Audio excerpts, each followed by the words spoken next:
ತಿಂಡಿ ಪುನೀತ್ ಕರಾಳ ಅಂತವ ಹೌದೇನಪ್ಪ ಅಂತ ಹೇಳು. ತಿಂಡಿದ್ರೆ ಬಾಜಾಕ್ ಬಾ ಅಣ್ಣ. ಬಾಜಾರ 4 ಹುಡುಗರು ನಮ್ಮ 4 ಹುಡುಗರು ನಿನ್ನ ಬಡ್ದಾದಾರ್ರಿ. ಈ ಹುಡುಗ ನಿನ್ನೆ 4 ಮಂದಿ ಬಡ್ದಾಗ ಇವ್ನು ಬಾಟ್ಲಿ ಹಚ್ಕೊಂಡು ಮತ್ತೆ ಇಬ್ಬರಿಗೆ ಅಲ್ಲಿ ಅಡ್ಮಿಟ್ ಬಂದಿರಿ. ಒಬ್ರು ಅಲ್ರಿ ಅವ್ರು 10, 20, 30 ಗುಂಪು ಕಟ್ಕೊಂಡ್ ಬರ್ತಾರ. ನಮ್ಗೆ ಜೀವಕ್ಕೆ ಭಾಳ ಹೆದರಿಕೆ ಐತ್ರಿ ಸರ್. 1,20,000 ಕೊಟ್ಟು ಆಕಳ ಹೋಗಿದ್ದೀನಿ ಬೇಕು ಒಬ್ರಿಗೆ ಅಂತೇಳಿ ಆಕಳ ಮಾರಕ್ಕೆ ಬಂದೀನಿ. ಇವನ್ನ 40,000 ಯಾರು ಕೇಳೋರಿಲ್ಲ. ನಮ್ದು ಏನೈತಿ ಅದ್ರ ಬೆಂಬಲ ಕೊಟ್ಟು ಆ ದರನ ತಗೊಂಡು ಹೋಗಂತ ಹೇಳಿ. ಈಗ ಅವ್ರು ಯಾರು ಈಗ ಗಾಡಿನ ಅಲ್ಲಿ ಅಬ್ಜೆಕ್ಷನ್ ಮಾಡಿ ನಿಂದಿರ್ಸ್ತಾ ಇದಾರಲ್ಲ ಅವ್ರಿಗೆ ಬಂದು ಖರೀದಿ ಮಾಡಿ ತಗೊಂಡು ಹೋಗಿ. ಯಾವ ಊರಿಂದ ಬಂದಿದ್ದೀವಿ? ನಾನು ಬಂಡಿ ಅರ್ಲಾಪುರ 10 ಕಿಲೋಮೀಟರ್ ಹಳೆ ಬಂಡಿ ಅರ್ಲಾಪುರ. ತಿಂಡಿ ಪುನೀತ್ ಕರಾಳ ಅಂತವ ಹೌದೇನಪ್ಪ ಅಂತ ಹೇಳು. ತಿಂಡಿದ್ರೆ ಬಾಜಾಕ್ ಬಾ ಅಣ್ಣ. ಬಾಜಾರ ಬಂದು ಬಾಜಾರ್ದಾಗ ಬಂದು ಗಣಮಾಗಿದ್ರೆ ಹಿಡಿಯೋಣ ಅವನ್ನ ಕೊಡ್ತೀವಿ. ಅವನ್ನ ಸಾಕಣ್ಣ ಅಲ್ಲೇ ಅಲ್ಲೇ ಅವನ್ನ ನಮ್ಮ ರೊಕ್ಕ ಕೊಡೋಣ ಅವನ್ನ ಬೆಲೆ ತಗೊಂಡು ಹೋಗೋಣ. ಬೇಲೆಗೆ ಬೇಡದು ಬೇಡ ಅವನ್ನ ತಗೊಂಡು ಹಂಗ ಸಾಕೊಂಡು ಅವ್ನು ಬರ್ಲ ಅವನ್ನ ಅಂತೇಳಿ ಅವ್ನ ಸಂತಿಗೆ ಬಾ ಅಣ್ಣು. ಸಂತಿಗೆ ಬಂದು ಯಾರ್ದು ಕೊಡ್ತೀರಪ್ಪ ಹೆಂಗ್ ಮಾಡ್ತಾರ ಅಂತ ನೋಡ್ಬೇಕು. ಅಲ್ಲಿ ಬಂದೆ ದಾರೆ ಬಂದೆ ಯಾರ ಬರು ಮುಂದೆ ಹಿಡಿದೆ ಕಟ್ಟ ಬರು ಮುಂದೆ ಹಿಡಿದೆ ಅಲ್ಲಿ ಹಿಡಿದೆ ಇಲ್ಲಿ ಹಿಡಿದೆ ಇವ್ರ ಅಪ್ಪನ ಕಟ್ತಿದೀವಿ ಅಣ್ಣ.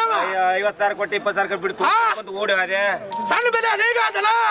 1 ಲಕ್ಷ ಚಿಲ್ಲರ ಅದಾವದಲ್ಲ. ಯಾವ ಮಗ್ಗು ತಡ್ಕೊಡೋದಾಗುದಿಲ್ಲ. ಯಾವನು ಪುಕ್ಷಟೆ ತಂದಿರಗಿಲ್ಲ. ಅವ್ನು ಬಂದ ದನ ಹಿಡ್ಕೊಂಡು ದನ ಹಿಡಿಯಲ್ಲ ಅವ್ರು ಅವಾಗ ಕೊಟ್ಟು ಬಿಡ್ತೀವಿ. ಏನು ವಾರ ಕಿರಿಕಿರಿ ಆದ್ರೆ ಹಂಗೆ ಗಾಡಿ ಹಿಡಿದು ಅದು ಹಿಡಿದು ರೈತರಿಗೆ ಭಾಳ ಸಮಸ್ಯೆ ಆಗತ್ತೆ. ಯಾರೂ ತೊಗೊಳಕ್ಕೆ ರೆಡಿ ಇಲ್ಲ. ಅಲ್ಲಿ ಗಾಡಿ ಹಿಡಿತಾರೆ ಇಲ್ಲಿ ಗಾಡಿ ಹಿಡಿತಾರೆ ಅಂತೇಳಿ ಒಟ್ಟ ಬೆಳಗಿಲ್ಲ ಅಂತ ಒಟ್ಟ ಖರೀದಿನೇ ಇಲ್ಲ. ಹಿಂಗಾದ್ರೆ ಹೆಂಗೆ ನಾವು ಮಾಡೋದು? ಮಳೆನೂ ಆಗೋಲ್ಲ. ಈಗ ನಾವು ಮಾರ್ಬೇಕಂದ್ರೆ ಯಾರು ತೊಗೊಳಕ್ತಾ ಇರಲ್ಲ. ಯಾರು ಗಾಡಿ ಇಡ್ತಾರೆ ಅವ್ರ ಬಂದು ಖರೀದಿ ಮಾಡ್ಕೊಂಡು ಹೋದ್ರೆ ಅಲ್ಲಿ ಹೋಗಿ ಈಗ ಅಲ್ಲಿ ಅವ್ರು ಹೋಯ್ತಾರೆ ಇವ್ರು ಹೋಯ್ತಾರೆ ಅಂದ್ರೆ ಅವ್ರ ಬಂದು ತೊಗೊಂಡು ಹೋಗ್ಬೇಕಲ್ಲ. ಈ ನಮ್ಮ ಸಮಸ್ಯೆ ಯಾರಿಗೆ ನಾವು ಮತ್ತೆ ಏನಿಲ್ಲ. ಹುಟ್ಟಿಲ್ಲ ಮೇವಿಲ್ಲ ನಾವೇನು ಮಾಡಬೇಕು? ಉಪವಾಸ ಸಾಯಿಸ್ಬೇಕು. ಇಲ್ಲ ಹುಲ್ಲಿಲ್ಲ ಏನಿಲ್ಲ ಏನು ಸರಿಯಾಗಿ ಮಳೆ ಇಲ್ಲ. ನಮ್ಗೇನು ರೊಕ್ಕ ಕೊಟ್ಟು ತರ್ಬೇಕಂದ್ರೆ 15,000 20,000 ಒಂದು ಗಾಡಿ ಹುಲ್ಲು ಹೇಳ್ತಾರೆ. ಅದನ್ನ ತಗೊಂಬಂದು ನಾವು ಸಾಕೋದು ಏನೈತೆ ನಾವೆಲ್ಲ ಪರಿಸ್ಥಿತಿ ಗಂಭೀರ ಐತಿ. ಬಡವ್ರದ್ದು ಯಾರು ಹೇಳ್ತಾರೆ ಹೇಳ್ರಿ? ನಾವು ದನ ಕರ ಕಡೆಗೆ ಜೋಪಾನ ಮಾಡ್ಬೇಕಂತ ಇದ್ದೀವಿ. ನಮಗೇನು ಕೊಡಬಾರ್ದು ಸಾಯಿಸ್ಬೇಕಂತ ಏನಿಲ್ಲ. ಜೋಪಾನ ಮಾಡ್ಬೇಕಾದ್ರೆ ನಮಗೆ ಸರಿಯಾದ ರೀತಿಯಲ್ಲಿ ನಮ್ಗೆ ಏನೈತಿ ಏನು ಗೋಶಾಲೆ ಮಾಡ್ತಾರ? ನಮ್ಗೇನು ಹುಲ್ಲು ತಂದಕ್ಕೆ ವ್ಯವಸ್ಥೆ ಮಾಡ್ತಾರ? ಏನಿಲ್ಲ. ಅವ್ರು ದಿನ ಅವು ನೀರಿಲ್ಲದ ಕುಳಿಲ್ಲ ಸಾಯ್ತವಲ್ಲ. ಯಾರು ಮಾಡಿಕೊಡ್ತಾರೆ ನಮಗೆ? ಮಾಡೋಣ.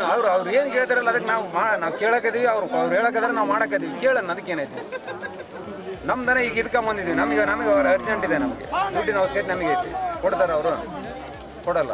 ನಾವು ಅದಕ್ಕಾಗಿ ನಾವು ಹಸು ಹಿಡ್ಕೊಂಬಂದಿವಿ. ನಮ್ಮ ದನ ತಗೋನಾರು ಯಾರಿಲ್ಲ. 20,000 ಮಾರ್ತಂದ್ರೆ 10,000 ಕೇಳಿರಲ್ಲ. ನಾವೇನು ಮಾಡ್ಬೇಕು? ಅಡ್ಡ ದುಡ್ಡು ಕೊಟ್ಟು ಹೋಗ್ಬೇಕಾ? ಅದು ಸರಿಯಾದ ಬೆಲೆಯಲ್ಲಿ ಅವ್ರಿಗೆ ನಮಗೆ ಮಾರ್ಕೆಟ್ ಇದ್ರೆ ಮಾರ್ತಾರೆ. ತಗೋನಾರ ಅಂದಾಗ ಅವ್ನು ಯಾರು ತೊಗೋಬೇಕು ಹೇಳಿ? ಎಸ್ ಅಂತ ಕಡಿಬೇಕು ನಾವು ರೈತರು. ನನ್ನ ಹೆಸರು ಭಾಷೆ ಸಾಬ್ರಿ. ನಮ್ಗೆ ಭಾಳ ತೊಂದರೆ ಕೊಡ್ತಾ ಇದ್ದಾರೆ ರಸ್ತೆದಲ್ಲಿ. ಎಲ್ಲರೂ 2-3 ಮಾಲ್ ಹಾಕೊಂಡು ಹೋದ್ರೆ 50-60 ಸಾವಿರ ಇದು ಡಜನ್ ಕೇಳ್ತಾರೆ ಅವರು. ಅದಕ್ಕೆ ನಿನ್ನೆ 4 ಹುಡುಗರು ನಮ್ಮ 4 ಹುಡುಗರು ನಿನ್ನೆ ಬಡ್ದಾದಾರ್ರಿ. ನಿನ್ನೆ ನೋಡ್ರಿ ಅವ್ನು ಬಾಟ್ಲಿ ಹಚ್ಕೊಂಡ್ ಬಂದ್ರಿ. ಎಲ್ಲಿದಾನಪ್ಪ ನಮ್ಮ ಹುಡುಗ? ಈಗ ನೋಡ್ರಿ ಈಗ ಈ ಹುಡುಗ ನಿನ್ನೆ 4 ಮಂದಿ ಬಡ್ದಾಗ ಇವ್ನು ಬಾಟ್ಲಿ ಹಚ್ಕೊಂಡು ಮತ್ತೆ ಇಬ್ಬರಿಗೆ ಅಲ್ಲಿ ಅಡ್ಮಿಟ್ ಬಂದಿರಿ. 50,000 ಕೇಳ್ತಾನೆ. ಅವ್ನು ಎಲ್ಲಿಂದ ತಂದು ಕೊಡ್ಬೇಕ್ರಿ ನಾವು 50,000? ಎದರ ಸಂಬಂಧ ಕೊಡ್ಬೇಕ್ರಿ ಅವ್ರಿಗೆ 50,000 ನಾವು? ಅವ್ರು ಒಬ್ರು ಅಲ್ರಿ ಅವ್ರು 10, 20, 30 ಗುಂಪು ಕಟ್ಕೊಂಡ್ ಬರ್ತಾರ. ನಮ್ಗೆ ಜೀವಕ್ಕೆ ಭಾಳ ಹೆದರಿಕೆ ಐತ್ರಿ ಸರ್. ಹೆಂಗೆ ಬದೋಗ್ಬೇಕ್ರಿ ನಾವು ಈ ಥರ ಮಾಡಿದ್ರೆ? ಏನು ಕಳ್ತನ ಮಾಡ್ತಾ ಇದೀವಿ? ತೊಗೊಂತೀವಿ, ರೈತರು ಕೊಡ್ತಾರೆ 2 ಮಾಲ್ ನಾವು ತೊಗೊಂಡು ಹೋಗ್ತೀವಿ, ಮಾರ್ತೀವಿ ರೀ. ನಮ್ಮ ಜೀವನಕ್ಕಂತ ನಮ್ಮ ದಾರಿ ಬೇಕ್ರಿ. ಈಗ ಈ ಥರ ಇಲ್ಲದ್ರೆ ನಾವು ಹೆಂಗೆ ಬದಬೇಕು ನೋಡ್ರಿ? ನಿನ್ನೆ ಹುಡುಗರು ನಮ್ಮ 2 ಹುಡುಗರು ಅಡ್ಮಿಟ್ ಮಾಡಿವಿ. ಅವರು ಭಾಳ ಸಿರಿತನಲ್ಲಿ ಅದಾರೆ ಸರ್. ಈಗ ಸರ್ಕಾರದಲ್ರಿ ವ್ಯಾಪಾರ ಮಾಡ್ತೀವಿ, ರೈತರಿಗಂತ ತೊಗೊಂಡೋಗಿ ಮಾಡ್ತೀವಿ ಸರ್. ನಾವು ಒಂದೇ ತಲೆ ಮಾಡಂಗಿಲ್ಲ ರೀ. ವ್ಯವಹಾರ ಅಂದ ಕೊಡ್ಲೆ ರೈತರು ತೊಗೊಂಡು ಆ ಸಂತಿಗೆ ಮಾರ್ತೀವಿ, ಈ ಸಂತಿಗೆ ಮಾರ್ತೀವಿ ರೀ. ನಾವು ತೊಗೊಂಡೋಗಿ ಏನು ಕಾರ್ಖಾನೆಗೆ ಕೊಡ್ತೀವಿ ಅಂತ ಯಾರೇ ನಾವು ಅಗ್ರಿಮೆಂಟ್ ಬರ್ಕೊಂಡ್ರಿ? ಈ ಸಂತಿಲಿಂದ ಆ ಸಂತಿಗೆ ಮಾರ್ತೀವಿ, ಆ ಸಂತಿಲಿಂದ ಆ ಸಂತಿಗೆ ಮಾರ್ತೀವಿ. ಎಲ್ಲ ಸಂತಿ ಅಡ್ಡಾಡ್ತೀವಿ ನಾವು ಒಂದೇ ತಲೆ ಇಲ್ಲ. ನಮ್ಮ ಪರಿಸ್ಥಿತಿನ ಅರ್ಥ ಮಾಡ್ಕೋಬೇಕಿಲ್ರಿ. ಯಾರು ಅರ್ಥ ಮಾಡ್ಕೊಂತಾರೆ ನಮ್ಮ ಪರಿಸ್ಥಿತಿ? ನಮ್ಗೆ ಜೀವಕ್ಕೆ ಬೈದ್ರೆ ನಾವು ಖರೀದಿ ಮಾಡಂಗಿಲ್ಲ ರೀ. ಖರೀದಿ ಮಾಡಿ ನಮ್ಮ ಜೀವಕ್ಕೆ ನಾವೇ ಅಪಾಯ ತಗೋಬೇಕ್ರಿ.